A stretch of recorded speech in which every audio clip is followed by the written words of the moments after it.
Hi, everyone. Thank you for joining us for Disability Pride Virtual PA. Tonight, we're having a really great conversation. It's the first conversation that I have actually ever heard, and it is faith and disability. And my name is Vicki Landers. I am the president and CEO of Disability Pride PA, and I am a white woman with short purple hair, purple glasses, and today I have on a black tank top with wheelchair art behind me. I am going to first want to go over some housekeeping. There's always housekeeping to everything we do these days. So let me do that very quickly. So we want to thank everybody for coming out. Remember that there are lots and lots of events still going to happen over the next couple days to join. We want to thank our Gateway Health partners for all that they do, and it's whole care. We also want to thank our sponsors, and I am going to name them off for everybody. It is Independence Media, Outreach, Inglis, Liberty Resources Home Choice, the PA Link, Disability Rights Pennsylvania, Sorensen, the Peel Center, Vision for Equality, Jeb's Care at Home, Mid-Atlantic ADA Center, A Day in Our Shoes, Jeb's Human Services, the Institute on Disabilities at Temple, Mobility Works, the Disability Empowerment Center, AmeriHealth Kataris, and the PA CapTel service.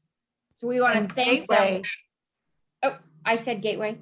Thank you. Oh, I didn't hear it. Sorry.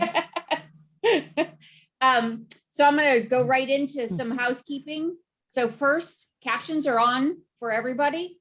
So it is a personal choice. So if you want to turn them on, they are there for you. I will be in the chat if you need help turning those on for yourself. We do have Asl interpreters, and they will be spotlighted for everyone during the event. We're going to ask everybody to turn their mics and their cameras off at this time. There will be time at the end to turn your mics and your cameras back on when we do some Q&A at the end with everybody. And the last thing is that the presenters, while they're on screen and presenting, they will not engage in chat, but we will all be in chat when we are not on screen. So if you don't need anything else, or if you do need something else, reach out to Vicki Landers. I am in the chat somewhere, and I will be there for you. So what I'm going to do now is I am going to turn this over to my friend from Outreach. He is also a proud board member. He has his t-shirt on today, Charlie Miller. Hi, Charlie. Hey, Vicki, thank you so much. I really appreciate that warm introduction. I just want to give everyone a quick agenda for our session, just so you know what to expect. So we're going to read an opening statement that the four of us came up with, and then we're going to do individual reflections. Each person has been given 10 minutes to just tell you a little bit more about their experience with faith and disability. And then we're going to leave about 15 minutes at the end for closing thoughts and question and answer. My name is Charlie Miller, and a quick verbal description of myself. I am a white male in my early 40s. I have medium brown hair, a pretty decent beard on me, and as Vicki said, I'm proudly wearing my Disability Pride t-shirt that says Advocacy, Access, Arts, and Culture. We want to acknowledge that conversations around faith and religion can be painful, triggering, and upsetting for some people. We want to share with you that we are entering into this conversation from individual experiences of the four panelists, and not from a desire to convince you that our own faith journeys are necessarily reflective of our faith body's actions. We will hold a space at the end for reflections and question and answers. please remember there are often many physical, communication, and attitudinal barriers that make people with disabilities feel unwelcome in religious institutions. We will explore some of these barriers from the perspectives of panelists of various faiths and begin a discussion regarding how we can remove these barriers in our religious communities. To start us off, I want to welcome my friend Bianca to give our first reflection. Good afternoon, everyone. Good evening. I'm sorry. Thank you, Charlie, for that warm introduction. My name is Bianca Jamila Walladeen. I am the Executive Director of Liberty Housing Development Corporation. I build affordable, accessible, integrated housing for people with disabilities in the Philadelphia area. Wanted to talk today. I'm excited that I was invited to this panel. Verbal description of me. I am a dark-skinned African-American woman in her early 40s. I have on a black and white head wrap today. And basically, I've been doing human service work for the last 20 years. It's been very encouraging as well as discouraging, at the same time, especially when it comes to faith and religion. Charlie gave a great introduction.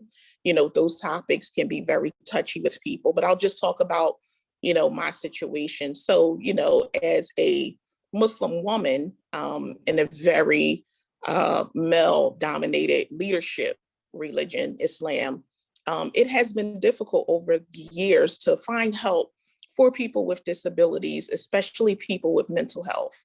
I haven't read anywhere in my studies where the Quran teaches that people with mental health, should not be, getting some kind of treatment from professionals. However, there is a large body of Muslims that don't believe that folks with mental and behavioral health should be seeking outside help. They'll tell people, oh, just pray about it, things will change. And, that is not the truth. From my perspective, just like we have sheikhs in the religion, and basically a sheikh would be somebody who's devoted their life to studying religion. We have doctors, psychologists, and therapists, who are the sheikhs of their profession.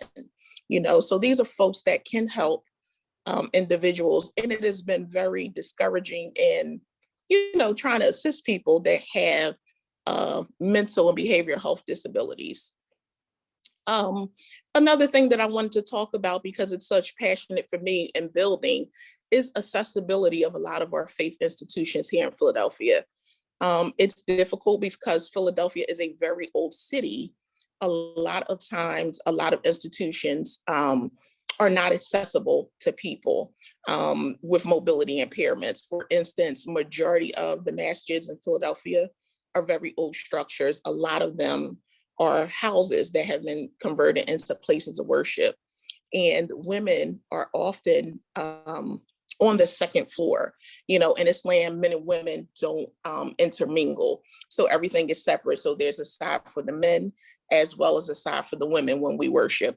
And so, women and children are upstairs on the second floor.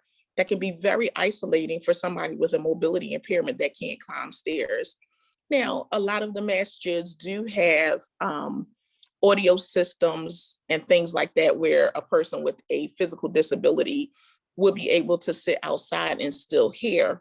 However, that's not conducive for inclement weather, or you just wanting to be a part of the community and mingle with your peers.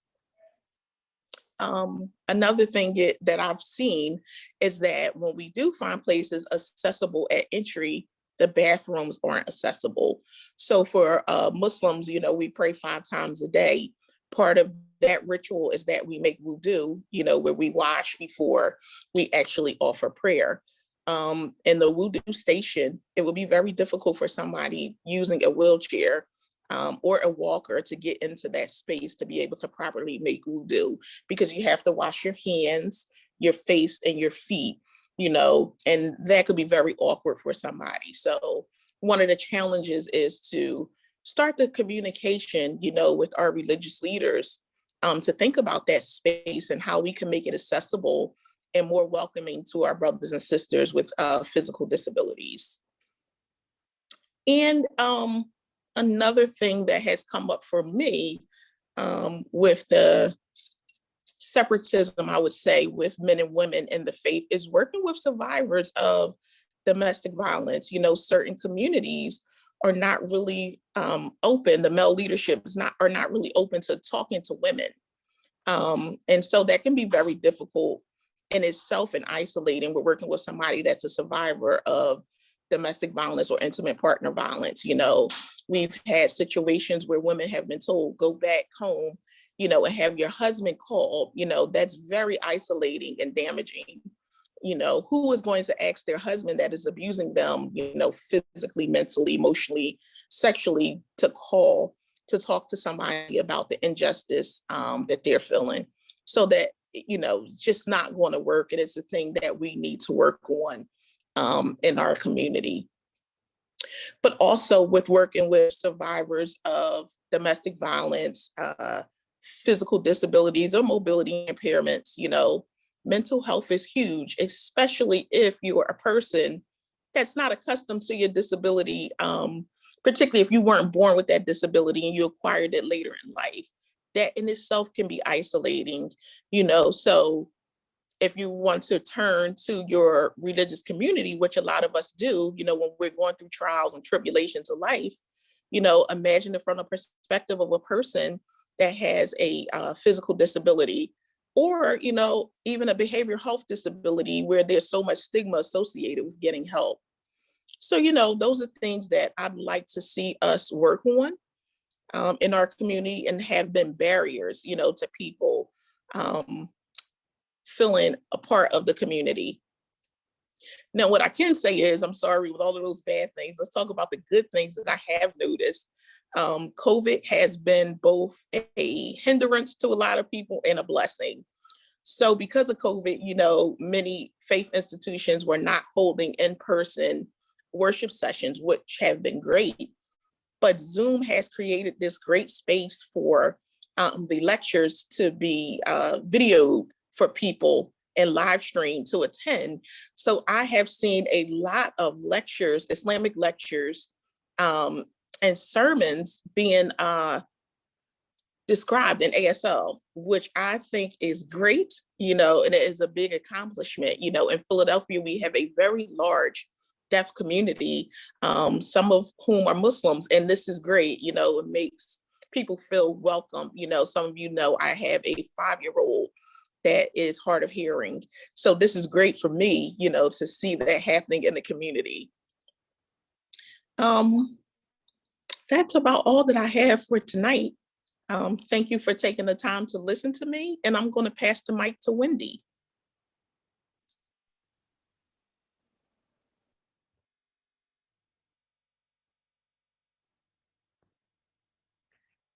Yeah, good evening, everybody. My name is Wendy Elliott-Vandivier. I'm a white woman with curly red hair. I have red lipstick on, and I'm wearing my favorite purple Disability Pride PA shirt. I have sparkly earrings also, and I'm also wearing glasses. And Vicki always teases me that my glasses look like I'm not even wearing glasses. I have a lot of religious diversity in my family. I was raised as a very secular Jew. We lit the Hanukkah candles and hung our Christmas stockings on my father's piano. My sister later became an Orthodox Jew, and I married a Christian. After 16 years of marriage, my husband decided to convert to Judaism, and we renewed our vows in a traditional Jewish ceremony. When our son was born, we decided to raise him as a Jew. And when he grew up, he married a woman from Taiwan who is Catholic, and her mother is Taoist. So they had a very creative wedding with something for everyone. There was Chinese food, a tea ceremony honoring the parents, and a klezmer band where a bunch of Jewish people and Asian people all did the hora together, dancing in a circle and lifting the bride and groom up in the air on chairs. It was really wonderful. Growing up, we were never affiliated with a synagogue, and my first exposure was really when my husband and I tried to find a wheelchair accessible synagogue for our wedding. and a rabbi who was willing to marry us because we were an interfaith couple. We found a Reformed temple that had an accessible entrance and restroom, but the bima, or the platform where the Torah is kept and where the rabbi leads the service, was not accessible. We had to have our huppah, or the canopy that you sit under when you get married, at the foot of the stairs of the bima. A few years later, we joined a different Reformed temple that was a little bit closer to home. Again, the bima was not accessible, and there were fixed pews where all the congregants sat, and none of these were accessible. And I had to sit behind the last row, and my husband was sitting in the row in front of me, sometimes not right in front of me, depending on the availability of seating. And when the congregation was asked to rise, when the ark where the Torah is held is opened, everyone gets up and stands, and people in wheelchairs cannot see a thing except for the butts of people in front of you. I could never see the Torah being lifted from the ark, or see a person blowing the shofar on the high holidays. However, even more disturbing than this was the fact that we were members of the synagogue for almost 4 years, and no one ever really talked to me, except for 2 of my cousins who were also members. So for the past 25 years, I've been a member of a very progressive Reconstructionist synagogue. The synagogue still has a lot of physical barriers. There's no fully accessible restroom. There's a semi-accessible bima that you can only access by going through a roundabout route through several doors and rooms. And although there are many physical barriers, the people are very accessible. That's really what keeps me there, is because the people are very accessible. They are friendly, welcoming, and will actually talk to me. I'm also serving on the synagogue's board of directors, and I chair the inclusion committee, where I work on inclusion of many kinds, not just disability, but also LGBTQIA, racial and ethnic, and interfaith issues. And as part of my work on the board, I always try to make a, quote, business case for diversity and inclusion. We're really a very small congregation that has become even smaller over the years, and our members are also aging and also developing disabilities as a result. And I stress to the board all the time that making our congregation accessible, inclusive, and welcoming will help us to increase and grow our membership. The synagogue currently has a ramp leading into the main sanctuary. And finally, this year, they're installing new, more secure exterior doors and interior doors with automatic door openers. And we also have something called a staircase art gallery, which literally is in a staircase. And I really have a love-hate relationship with this staircase gallery. And since I'm an artist, I was roped into serving as curator for the gallery. And I also convinced the synagogue to make the gallery program accessible by adding a table with a computer on a sliding track right outside the gallery. So photos of all the artwork, the artist's bio, and prices for the artwork will be on this tablet, making it possible for people using wheelchairs like myself and elderly congregants and others who can't negotiate the stairs to view the art. To me, this really is not a perfect solution, but it's a step in the right direction. Eventually, I wanted to get them to have the art hung in other areas of the synagogue where everybody can really fully enjoy it. I also had my bat mitzvah at the synagogue 20 years ago, and this is something that typically occurs when you turn 13. But at the time, my parents didn't think that it was necessary for a girl, and that's a whole other issue in itself. I was part of a group of 10 women who had the ceremony together, and we all read different parts of the Torah. And this was my first time I learned Hebrew. I learned how to chant, do all the tropes in Hebrew. And this was the first time in my life that I was ever up on the bima. At that time, I was using a very lightweight wheelchair, and there was a woman in my bat mitzvah group who volunteered to lift me up the step to access the bima. And this is something that would be impossible for me to do today because I'm now using a heavy motorized wheelchair, power wheelchair that weighs almost over 400 pounds. And for the next 20 years, I never got to go on the Bima to have an Aliyah, which is an honor where you get to chant a prayer before a different section of the Torah is read. And ironically, during COVID, when our services were all on Zoom, I finally got a chance to have an Aliyah for the second time in my life. And I fear that if we go back to regular services in person, I won't be able to, to do that again. But our rabbi is committed to having hybrid services where we'll have a combination of Zoom, virtual, as well as, in-person services. I believe that a lot of religious institutions try to hide behind the fact that they are exempt from the Americans with Disabilities Act or the ADA. Indeed, many lobbied against having religious institutions included in the ADA. Synagogues and other religious organizations or entities are controlled by religious organizations, are exempt from the ADA except for the employment provisions. However, if a synagogue rents space to programs funded in whole or part by state or federal dollars, the funded program will be required to conform to other non-discrimination laws. In addition, if the congregation rents space to an independent daycare center, for example, the daycare center is required to comply with the ADA. So even though religious institutions have this exemption under the ADA, I believe that they should still open their doors to disabled people because it's the moral and the right thing to do. In Judaism, we have a concept called tikkun olam, which means repairing the world. And this concept of tikkun olam really resonates with me personally as a disabled artist and advocate for many years.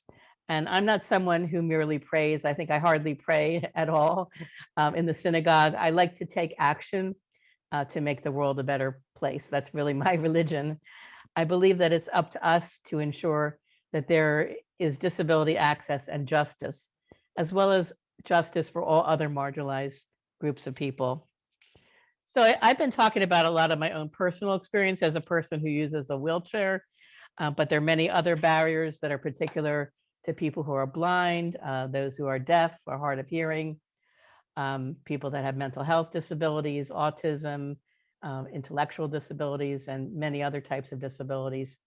And I believe that religious institutions must reach out to people with various disabilities and survey their needs.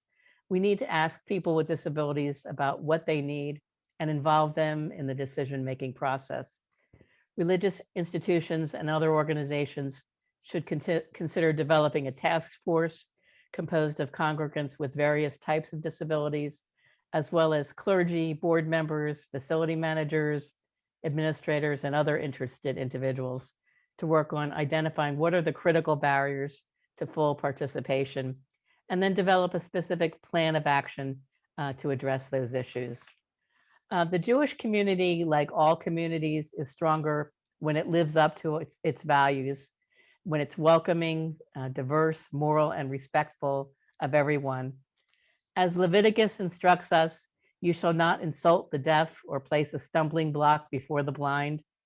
It's time for all of us to remove the stumbling blocks of architectural, communication, and attitudinal barriers. We in our various religious communities must partner with the larger community and rekindle our commitment to full inclusion, equality, and opportunity for all people, including those with disabilities. So thank you very much. And I'm going to pass the mic now on to Connie, who is going to share some of her experience. Thanks, Wendy. And thanks, Bianca. Both of you gave really good reflections, and I hope to add to that as well. I'm Connie Vanderagus. I am on the board of Disability Pride PA, and I am a joyful employee of Disability Pride PA as well. I'm a 60-year-old white woman with long grayish brown hair. I wear glasses and my hair is pulled back and I am proudly wearing my Disability Pride t-shirt. Behind me is a spiral staircase and my plants.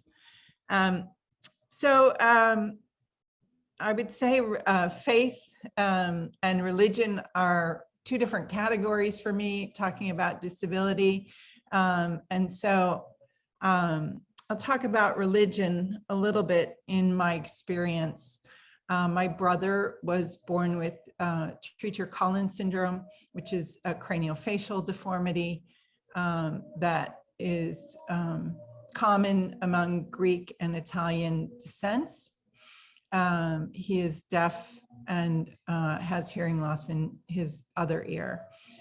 I think my parents in the Greek Orthodox Church went through lots of different kinds of emotions, including shame, guilt, as they went in the church with my brother, and I would watch people look at my family. Pity was a big part of how people would look at us or treat us.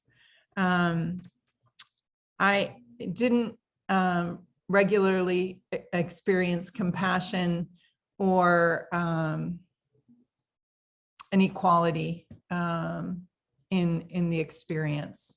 So that was pretty sad. My brother doesn't attend a church. If he's out in public, people ask to pray over him,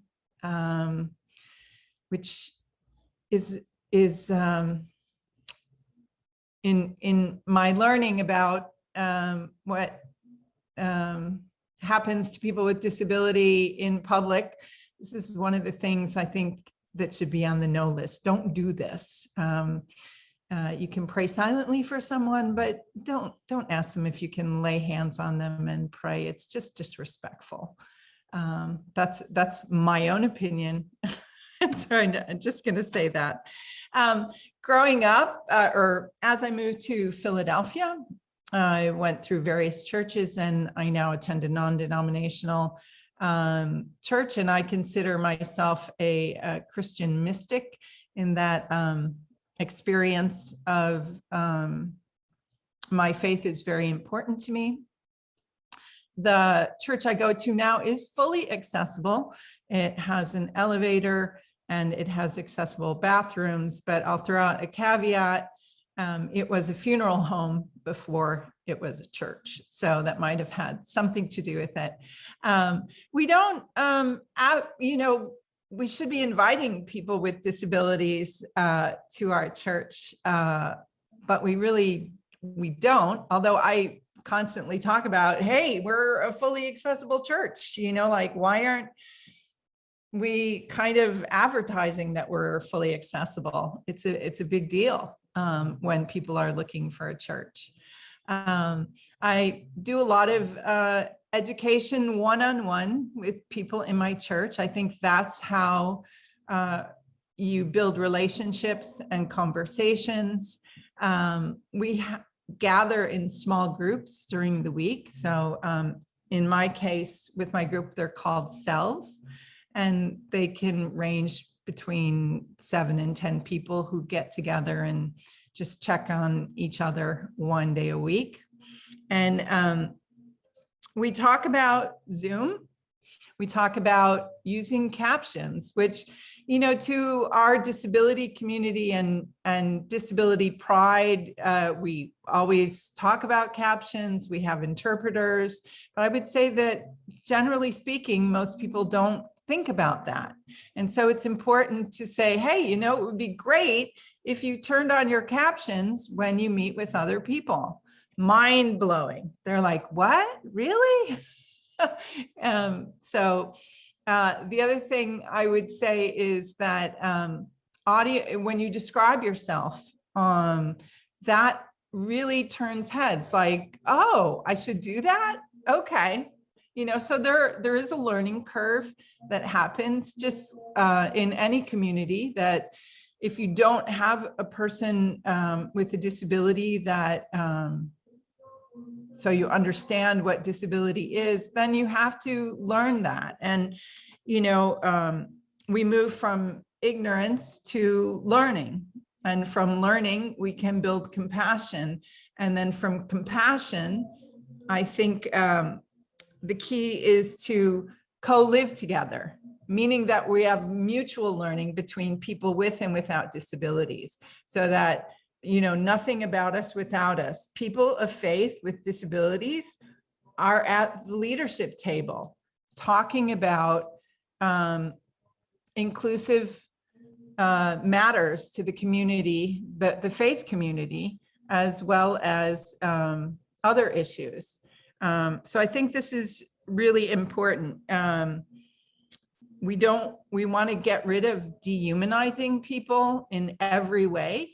We want to understand that the human condition varies from person to person, and that you know, there's love for everyone in my faith, and I think that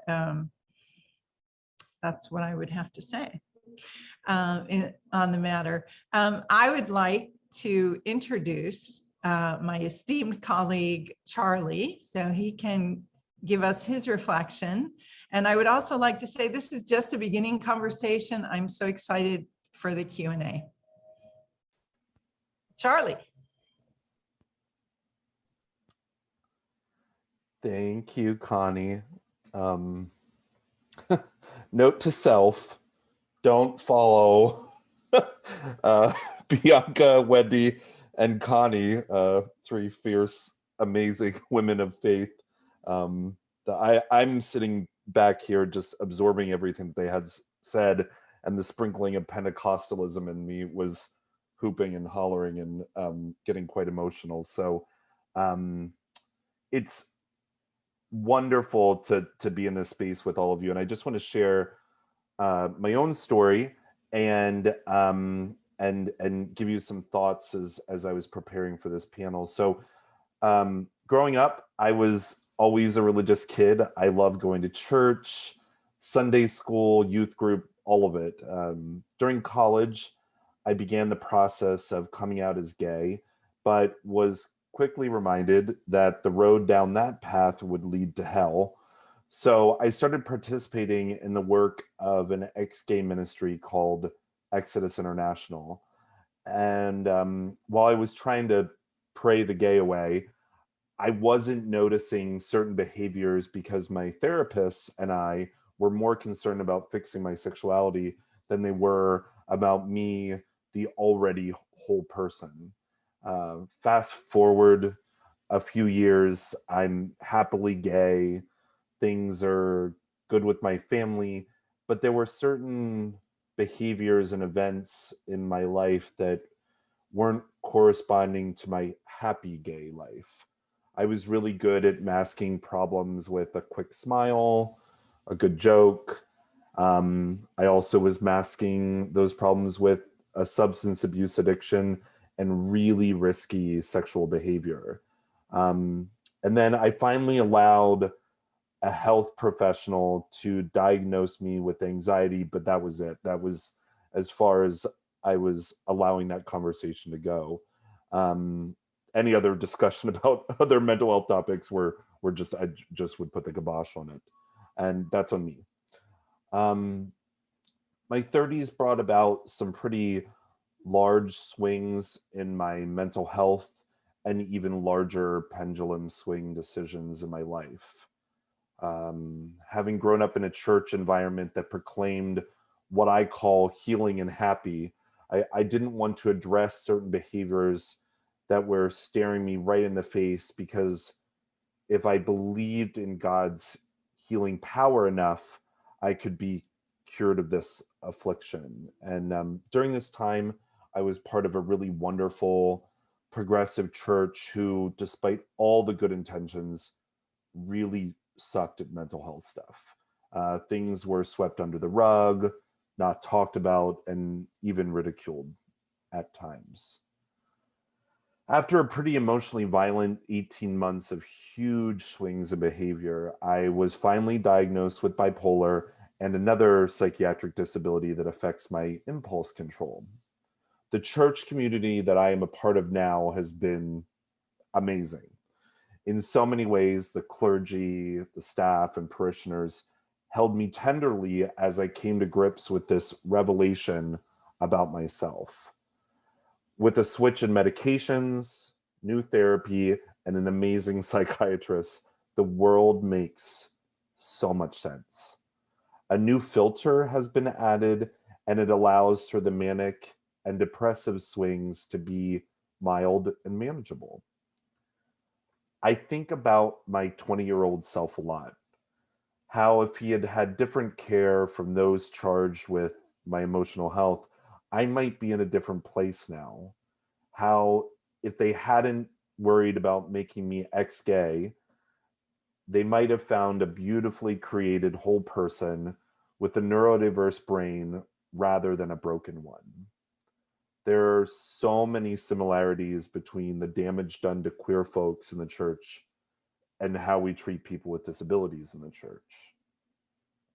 I've seen the violent and oppressive ways that the Christian church has dehumanized people with disabilities and has made healing the goal rather than loving the whole person.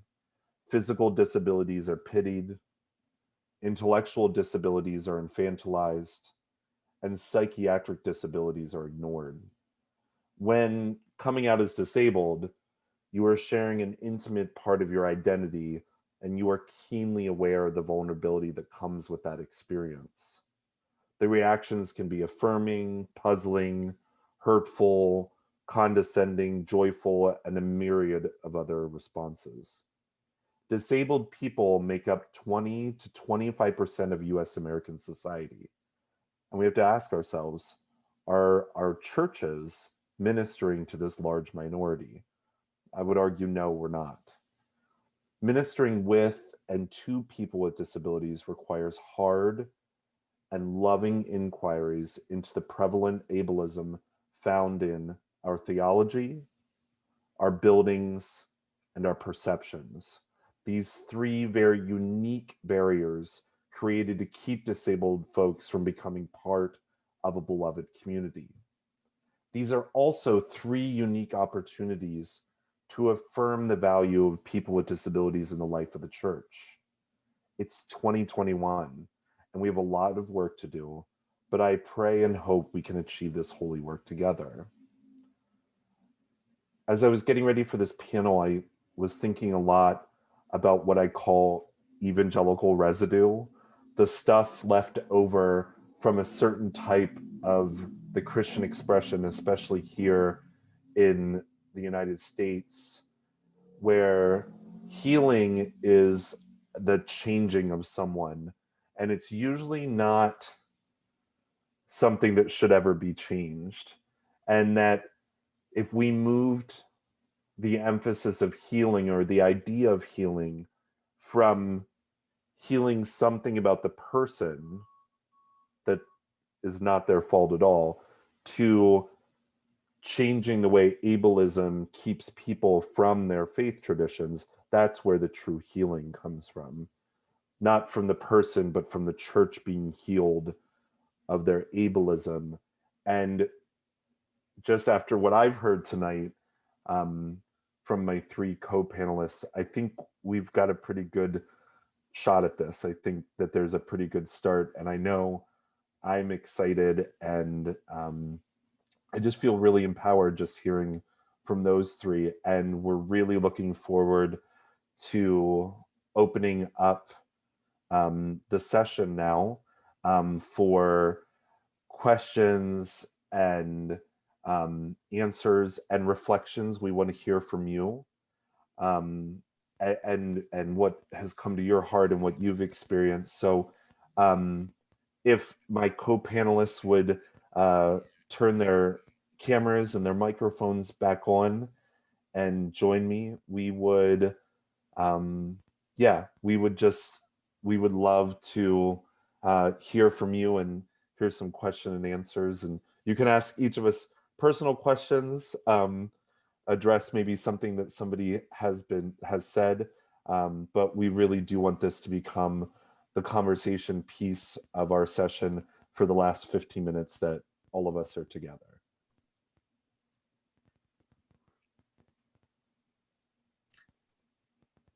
So I'm going to ask everybody if you want to turn your mics and your cameras on at this point in time, so that way we can have a great conversation where everybody can be here.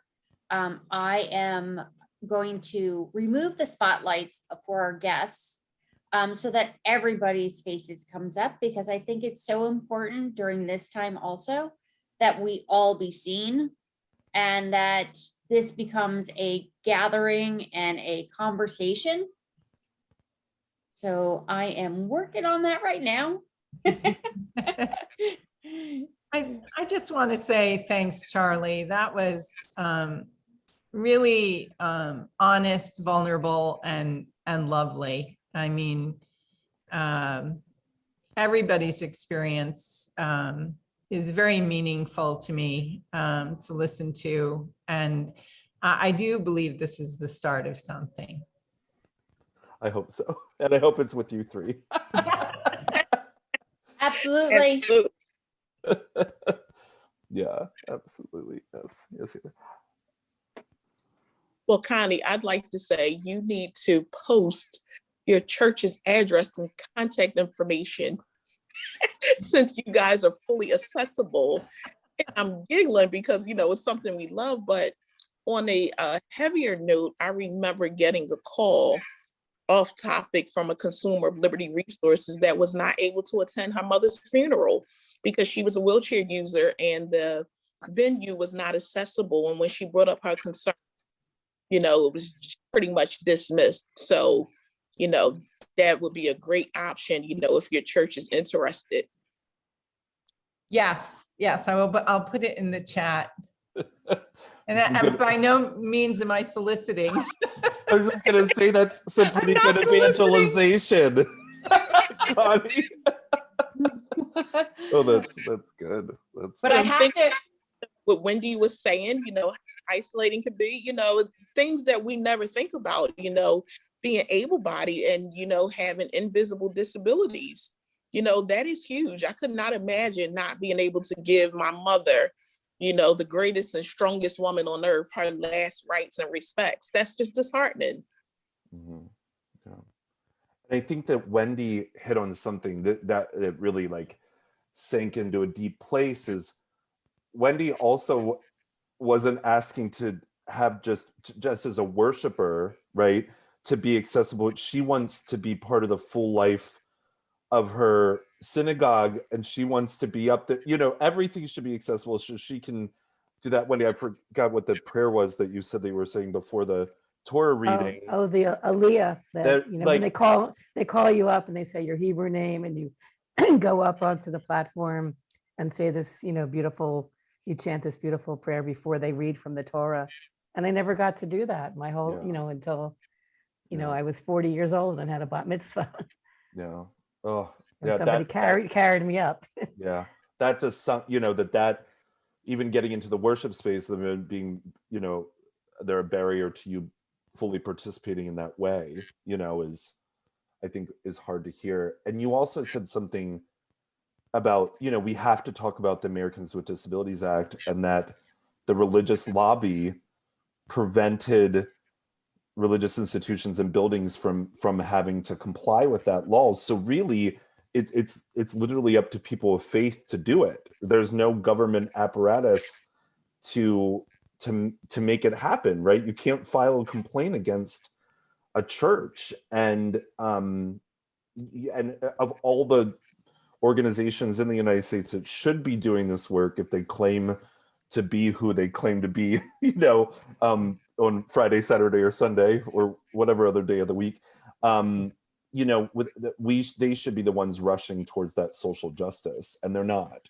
And I think we have to, you know, it's sort of like that fire, you know. So I always think we answer to a higher power. It's not the government civil rights enforcement, but there's a higher power, and we have to do Yes. it because it's the right thing to do. And it's, you know, we should live our values, you know, walk the Yes. talk. Oh, yes.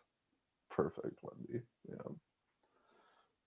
I have to tell you a story, and not quite related, I guess, but it is because of the fact that a couple years ago, Disability Pride Philadelphia, or PA, wanted to host the On Display Philadelphia event.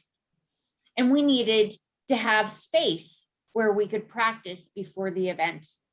And the Circle of Hope gave us the space. It is accessible, like Connie said, gave us the space so that way we could all come together. We were able to, I just think it's an amazing, for me, even as somebody who is non-religious, I guess you want to say, that they were very welcoming. They and just the inside, how accessible that it actually is, and how easy it feels that it can be done, just was amazing. And I love them, their space, and their attitude towards everybody. Good news appreciated.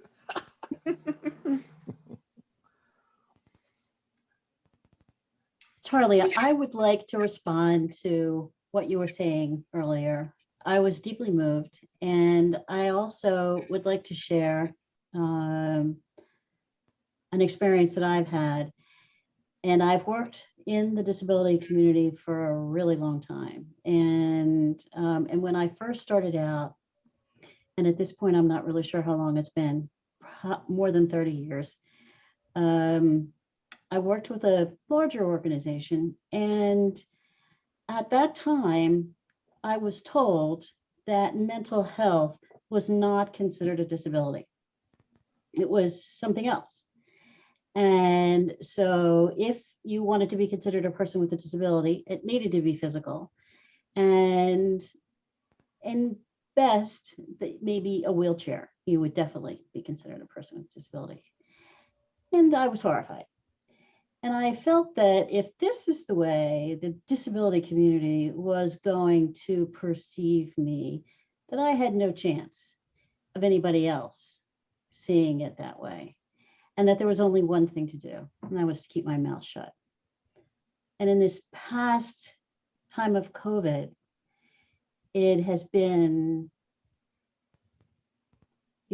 so common for people to have mental health issues because of the plague, and there's more talk about it, and there's more looking at, say, numbers and data, in the news.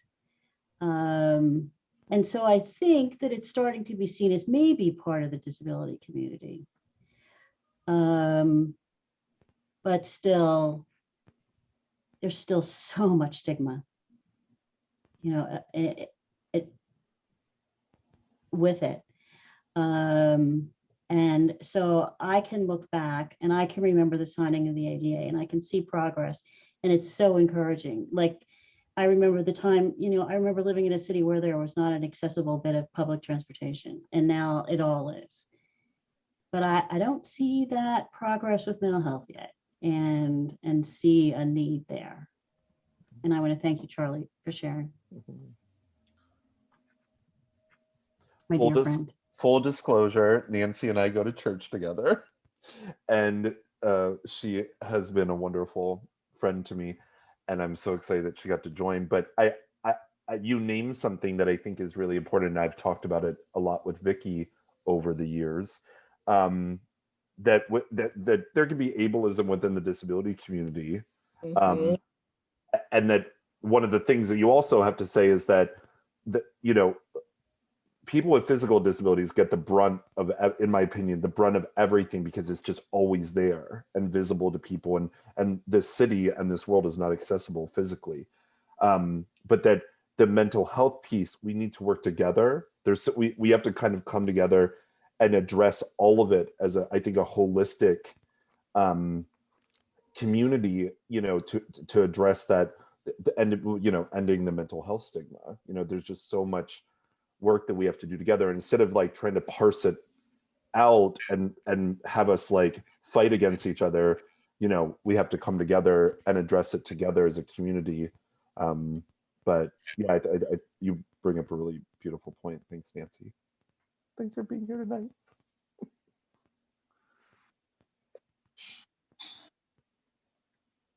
I know that it was very important this year for me to make sure that mental health had a large presence in the things that we were doing, because it is somewhere that I am bipolar. I have anxiety disorder.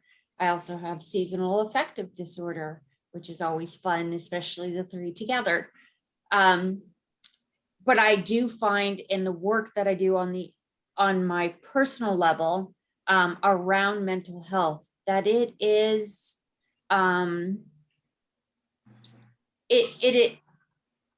it scares me how far behind we are on mental health.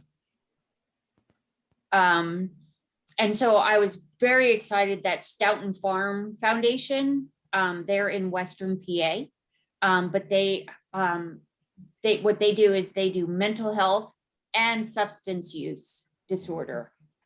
So they came in and they had two really amazing conversations around mental health.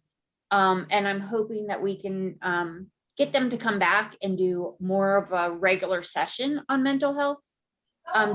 Just because I find that it is, for me, it's very important, but there are a lot of us with mental health that need to see that in this disability rights movement, that mental health is also there, and is being addressed. And you brought up addiction, which we also exclude that, I think. And Absolutely. Once again, just going back to, now this is the Christian church perspective, is, we look at addiction as a failing, sinful, whatever and addiction is part of the disability community too. And if we approach it once again from that, the healing of the community, not of the person, right? And that we could affect such a beautiful, amazing change, in our religious institutions, but we just can't get past that sin thing. It just keeps tripping us up. Like Wendy said, that verse from Leviticus, was that right? Leviticus, Wendy? Yeah. Like that, I forgot about that verse. I've heard it before, but that's, right there it is. Yeah. The church creates stumbling blocks to the people that we're supposed to be inviting in, but folks, It's just like the barriers in that society builds for us, right, as disabled folk. Right. But the church, I would argue, is more complicit in adding the sin piece to it, that it gives it greater, I think it weaponizes it differently, is what, I'm trying to hold a mirror up to the people, if you know what I mean. You're right, across, yes, but I'm kind of calling us out, the us church folk and faithful folk and mystical folk. So I'm mindful that we have 2 minutes, and we just, if there's anybody else. Maria, did you just do it? Maria, give us some words. Hi, I have a question for Connie. Connie, you mentioned you're Christian mystic. What did you mean by that?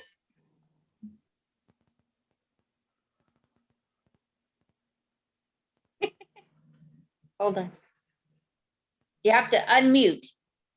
Oh, No, not you, Maria. Connie. Hi, Maria. A mystic, the way I describe myself is a Christian mystic only in the sense that a lot of faith experiences are sensation. They might not come from reading. They might be from being in nature. They might come from reading scripture. It might come from music. So faith comes to me in a lot of different ways. Does that answer your question? Great. I had to tell you, I had to throw it in there, Connie, that it was your rocks. Yes, and rocks too. Ray said, sadly, so many man-made religions excommunicate people with addictions, and I respect those religions with addiction outreach. Well said, Ray. Well said. Any last thoughts from Bianca, Wendy, Connie, or anybody else have one little nugget of wisdom to share with us before we say good evening? I just really hope that we, continue this conversation. I think there's a lot that we can do to impact access and, awareness and attitudes in our various religious communities. So, I hope we can continue that, to dialogue on this and, and take action. Absolutely. Absolutely. There was a last note in the chat from the survivor diva Angela Reese. And she wrote in here, I attend the Enon Tabernacle Baptist Church where Reverend Dr. Alan E. Waller is senior pastor. We are accessible and our pastor teaches how we are all sinners saved by grace. We promote inclusion and addressing health issues instead of stigmatizing. Thank you for sharing that. Yeah. Oh, Mark, do you have your hand up? Yes, I did. Over the years, I've gone to several different churches, and it's because I was there. They made things more accessible, and many times they make them more accessible after I've left. For example, 2 churches after I left, for whatever reason, have put in ramps, and more recently, when I was living in Massachusetts and going to a church, they did not have a wheelchair before I got there. But since I was there, they got a wheelchair because I was there and for other people to use. So I think just me showing up at different churches will help them become more accessible. My goal is to live long enough that I can show up at the majority of churches and make a difference. That's amazing. Thank you for your fine discussion, all of you in the panel. And thank you to Vicky and the interpreters. I really appreciate your work. Thanks, Mark. Yeah, thank you, Mark. Bianca, any last nugget of wisdom to close us out? Sorry to put you on the spot. I would just say, keep up the good work, the education, keep up these conversations so we can keep the momentum going, as Mark said. Mm-hmm. Amen. Amen. Well, Vicky, I hope we did well for our first time, our first ever faith discussion here at Disability Pride. So, and this, you said this will be on YouTube at some point, right? Yes, I'll be working for the next 2 weeks to get most of the conversations that we've been having and the last couple days, getting those up on YouTube. And I will make sure that I blast it out to everybody possible to let you know when they're up, when you can see them. And if you missed anything, it's so great to be able to go back and look at it. We've had some of the most amazing conversations this year. And we still have a couple more to go. I know tomorrow, I'm really excited. We're going to be doing exploring mindfulness.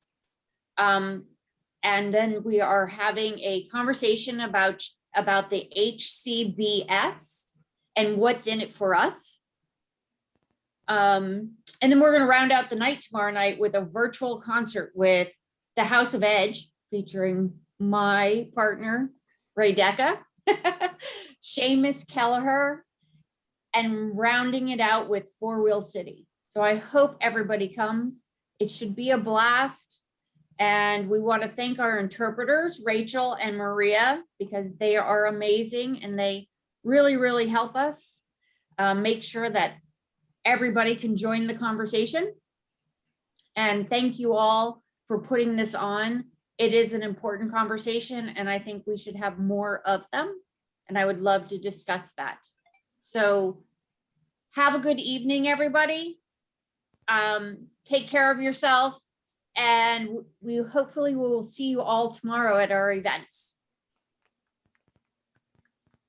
Good night. Good Bye, night, everybody. everyone. Thanks for having us. Hi, Charlie. Bye. Have a great night.